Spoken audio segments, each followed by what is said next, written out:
Welcome to Aviation Intelligence Weekly with Sarah and Mike, your guide to the aviation industry. Welcome to Aviation Intelligence Weekly.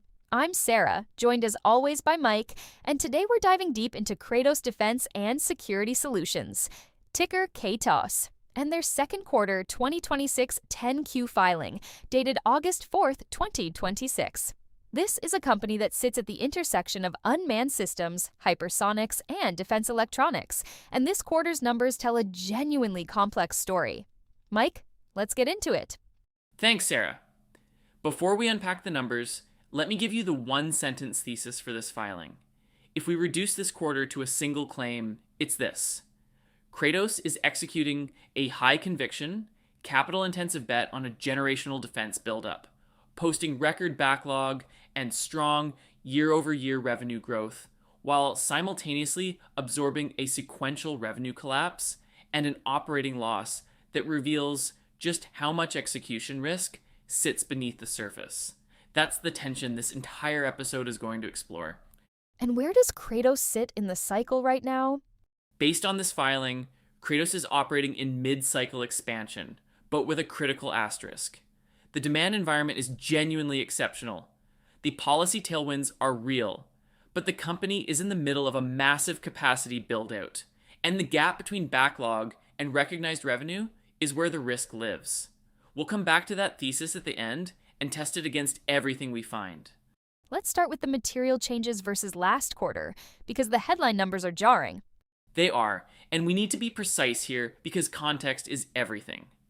Quarter over quarter, revenues dropped 39%, from $751.9 million in Q1 2026 to $458.8 million in Q2. Operating income swung from positive $4.7 million to negative $1.6 million, a decline of 134%. Net income fell 63%, from $11.9 million to $4.4 million. Those are significant sequential moves. What's the causality chain there? So here's where you have to hold two things in your head simultaneously. That sequential decline looks alarming in isolation, but the filing's MD&A summary makes clear that on a year-over-year basis, Q2 2026 versus Q2 2025, revenues were actually up 30.5%, rising by $107.3 million. And for the first half of fiscal 2026, revenues were up 26.9% year over year, reaching $829.8 million. So the sequential drop from Q1 to Q2 appears to reflect the lumpiness inherent in defense contract revenue recognition, not a deterioration in the underlying business. That said, the operating loss is real and it demands explanation. And what does the filing tell us about why operating income went negative? The MD&A points to two primary cost pressures. First, SG&A as a percentage of revenue increased to 19% in Q2, up from 17% in the prior year period. Management attributes this to acquisition-related amortization from the Nomad Global Communication Solutions and Orbit Technologies deals, plus higher stock compensation expense. Second, cost of revenues rose $81 million in Q2 alone, driven by higher revenue volume, labor costs, material costs, and the impact of those acquisitions. If that SG&A rate stays elevated at 19%, while gross margins remain in the low 20s, the operating line stays thin or negative, and that changes the investment case from a growth story to a margin recovery story. Let's move to management commentary, because the tone in this MD&A is worth examining carefully. The tone is genuinely bifurcated, Sarah, and I think that's the most analytically interesting thing about this filing.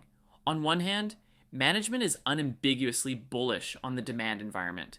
They describe what they call a generational recapitalization of the defense industrial base and weapon systems occurring globally. They reference record backlog of $2.084 billion as of June 28, 2026, up from $1.414 billion a year earlier. That's a 47% year-over-year increase in backlog. For context, a book-to-bill ratio above 1.0 means orders are outpacing deliveries. Kratos is clearly running well above 1.0 right now. And on the cautious side? Management is notably explicit about the risks. They write, and I'm pulling directly from the MD&A here, that budget and deficit funding pressures, CRAs, future federal government debt ceiling issues, and potential federal government shutdowns could have serious negative consequences for the security of our country and the defense industrial base, including the company. That's unusually direct language for a company that's simultaneously describing a record pipeline. They also flag that the Trump administration has executed certain executive orders directly related to significantly changing the current DW procurement policies and procedures and the federal acquisition regulations.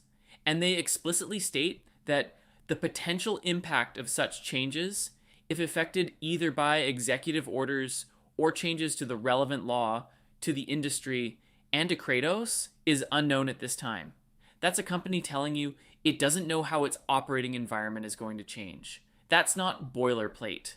That's a genuine disclosure. They also called out some macro headwinds that aren't purely defense-specific. Right, and this one caught my attention. Management specifically cited increased demand for certain electronics and SD cards resulting from consumption by AI data centers as a factor creating supply chain disruptions for Kratos.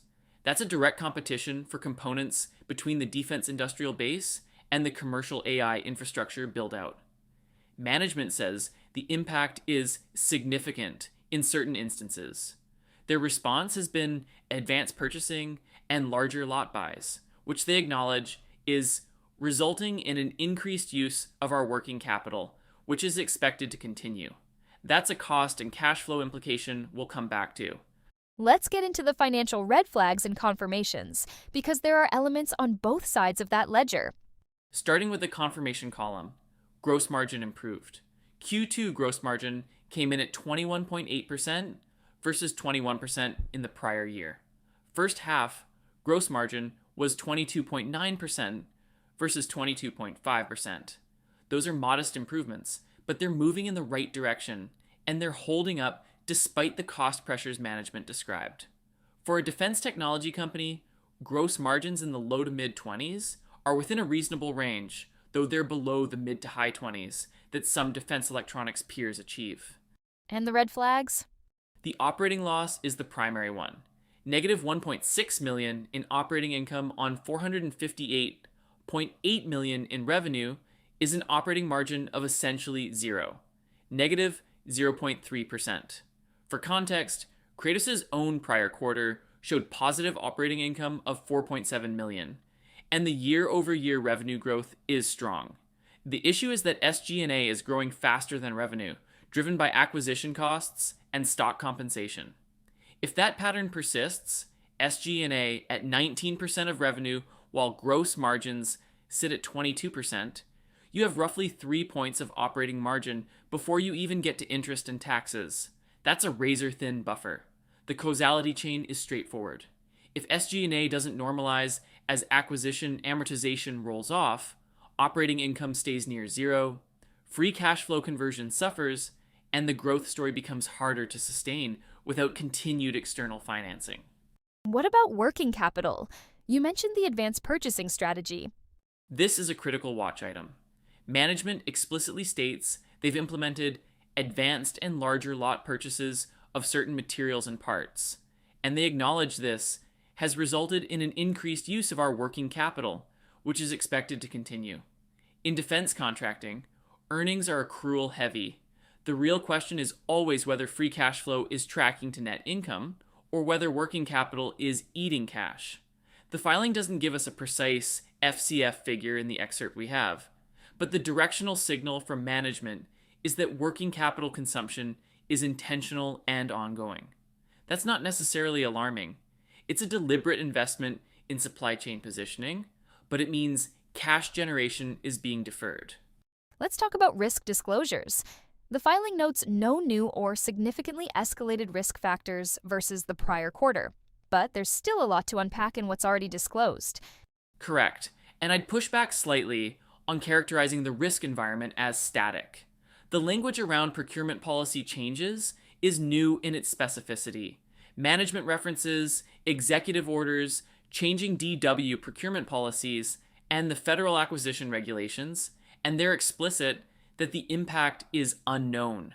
That's a qualitative escalation, even if it's not a new risk category. The other risk I'd highlight is the tariff environment. Management lists the uncertain tariff situation as one of several factors that continue to potentially create significant short and long-term risks to the industry and the company. For a company that's expanding manufacturing internationally, including 2 new facilities in Israel, tariff uncertainty on imported components is a real operational variable, and the Iran conflict is mentioned directly. Management cites the conflicts in Iran, Israel, Ukraine, and Taiwan funding support as part of the geopolitical backdrop. That's notable given Kratos has manufacturing operations in Israel and a joint venture, the Prometheus venture with Rafael Advanced Defense Systems, that is explicitly expected to ramp in 2026 and 2027. Let's move to the balance sheet and liquidity picture, because this is where the story gets genuinely interesting. It does. Cash and equivalents stand at $1.44 billion. That is a substantial liquidity position. For context, Kratos' quarterly revenue run rate is roughly $400 to $750 million depending on the quarter, so the cash position represents roughly 2 to 3 quarters of revenue. That's a fortress balance sheet by most measures. And the debt picture? This is one of the clearest positive developments in the filing. Management notes in the MD&A that interest expense was eliminated due to the repayment of Term Loan A on July the 2nd, 2025. So Kratos entered fiscal 2026 effectively debt-free on the term loan side, and the cash position reflects proceeds from a prior public offering. The MD&A notes that other income improved significantly due to elimination of long-term debt interest expense and increased interest income from public offering proceeds. So the company is now generating interest income rather than paying interest expense, a meaningful swing in the other income line. From a capital allocation lens, this gives management significant flexibility to fund the capacity build out internally without returning to debt markets in the near term. That's a meaningful shift. Let's get into the segment analysis, because Kratos has distinct business lines and the performance is not uniform. The 2 primary segments are the Unmanned Systems segment, which the filing refers to as US, and what we can broadly call the Government Solutions segment, which encompasses the hypersonic, microwave, space, and training businesses. On the Unmanned Systems side, the filing specifically calls out Valkyrie unmanned aircraft production as a driver of incremental growth. Segment margins for US improved to 16.7% in Q2 and 16.9% for the first half, up from 15.8% in both prior year periods. Management attributes this to more favorable revenue mix. That's a meaningful margin improvement, roughly 100 basis points. And it suggests the Valkyrie production ramp is coming with better economics than earlier stage development work. And on the broader defense solutions side? The hypersonic systems business within defense rocket support is called out as a primary revenue growth driver. Management is making what they describe as significant investments here, including procurement of supply chain components for 3,000 jet engines expected to be produced in the next 15 months, a new hypersonic system fabrication and integration facility in Indiana for the Zeus solid rocket motors and Erinyes hypersonic flight systems, and purchase of long lead items for 60 Oriole and 60 Zeus solid rocket motors for ballistic missile defense.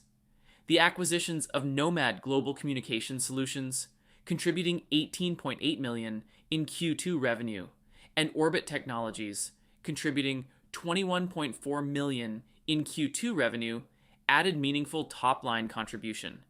Together, those 2 acquisitions represent roughly $40 million of Q2 revenue, or approximately 9% of total Q2 revenue, not transformative on their own, but they're expanding the addressable market in space and satellite communications.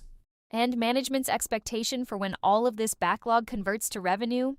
They're explicit about this. Management states they expect to recognize approximately 35% of the $2.084 billion backlog as revenue in fiscal 2026, and an additional 35% in fiscal 2027. That implies roughly $730 million of backlog conversion in the back half of 2026 alone, which would represent a significant revenue acceleration from the $458 million Q2 run rate. That's the bull case embedded in this filing. Let's close with what traders and investors should be monitoring and your counter thesis. The metrics management has put front and center our backlog growth, the pace of the capacity build out, and the policy environment around the One Big Beautiful Bill Act and the proposed fiscal 2027 defense budget of $1.5 trillion.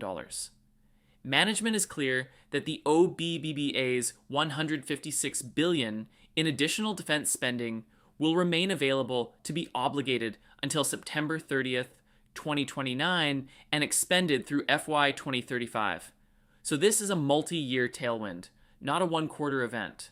Key dates to watch include the congressional appropriations process for fiscal 2027 and any movement on the $88 billion supplemental funding request for fiscal 2026, of which $67 billion is tied to the Iran conflict. And the counter thesis? What would prove the core thesis wrong? Two specific data points. First, if SG&A as a percentage of revenue does not decline from the current 19% level over the next 2 quarters as acquisition amortization is absorbed, the operating margin recovery thesis breaks. A company posting negative operating margins on $458 million in revenue with a record backlog should be converting that backlog into operating leverage. If it doesn't, the growth story is being consumed by cost structure. Second, if the 35% backlog conversion target for fiscal 2026 is not achieved, meaning if revenue in the second half of 2026 does not accelerate materially from Q2's $458 million run rate, then the record backlog is either unfunded, delayed, or facing program risk. Either of those outcomes would directly contradict the mid-cycle expansion thesis. And revisiting that thesis, does the full weight of evidence confirm it, weaken it, or modify it? It modifies it. The demand environment and backlog growth confirm the mid-cycle expansion framing. The policy tailwinds from the OBBBA and the proposed fiscal 2027 budget are real and explicitly documented. But the operating loss, the SG&A creep, the working capital consumption, and the procurement policy uncertainty introduce execution risk that a pure mid-cycle expansion story wouldn't carry. The more precise framing is this. Kratos is in mid-cycle expansion on the demand side and early-stage execution stress on the cost side simultaneously. The equity is priced for the demand story to win. From a margin durability perspective, the company needs to demonstrate operating leverage in the second half of 2026 to validate that pricing.